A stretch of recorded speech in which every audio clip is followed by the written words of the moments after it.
မြန်မာနိုင်ငံမှာမန္တလေးငရင်ကြီးငရင်လှုပ်ခတ်ခဲ့မှုကြောင့်ထိခိုက်ပျက်စီးမှုများဖြစ်ပေါ်ခဲ့မှုများနဲ့မြန်မာနိုင်ငံရဲ့ပြည်တွင်းငြိမ်းချမ်းရေးနဲ့ပတ်သက်၍နိုင်ငံတော်စီမံအုပ်ချုပ်ရေးကောင်စီဥက္ကဋ္ဌ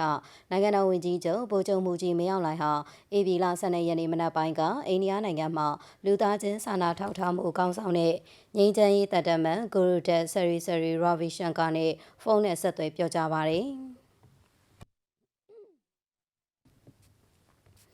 အဲလိုပြောကြားရမှာဂူရူဒက်ဆရီဆရီရာဗီရှန်ကာကမြန်မာနိုင်ငံမှာမလ28ရက်နေ့မှာမန္တလေးငရင်ကြီးအကြောင်းထိခိုက်ပျက်စီးခဲ့ရမှုများအပေါ်မိမိအနေနဲ့မြန်မာနိုင်ငံသားများနဲ့ထပ်တူဝမ်းနည်းရကြောင်းကုညီကယ်ဆယ်လုပ်ငန်းများအတွက်လည်းနိုင်ငံတကာမှအကူအညီများရရှိနေသည်ဟုသိရှိရပါကြောင်းနဲ့ပြောကြားပါတယ်။အဲဒီနောက်နိုင်ငံတော်စီမံအုပ်ချုပ်ရေးကောင်စီဥက္ကဋ္ဌနိုင်ငံတော်ဝန်ကြီးချုပ်ကအခုလိုမျိုးမိမိတို့နိုင်ငံမှာမန္တလေးငရင်ကြီးကြောင့်ထိခိုက်ပျက်စီးမှုများဖြစ်ပေါ်ခဲ့မှုအပေါ်ဆက်သွယ်မေးမြန်းပြောကြားတဲ့မိမိတို့အနေနဲ့ကျေးဇူးတင်ရှိပါကြောင်းမန္တလေးငရင်ကြီးဖြစ်ပွားပြီးခဲ့ချိန်မှာနိုင်ငံတကာမှကုညီကယ်ဆယ်လုပ်ငန်းများကိုလည်းလာရောက်ဆောင်ရွက်ပေးလျက်ရှိပြီးအခုအခါမှာရှင်လေးလုပ်ငန်းများကိုလည်းဆောင်ရွက်လျက်ရှိကြောင်းနဲ့ပြောကြားပါတယ်။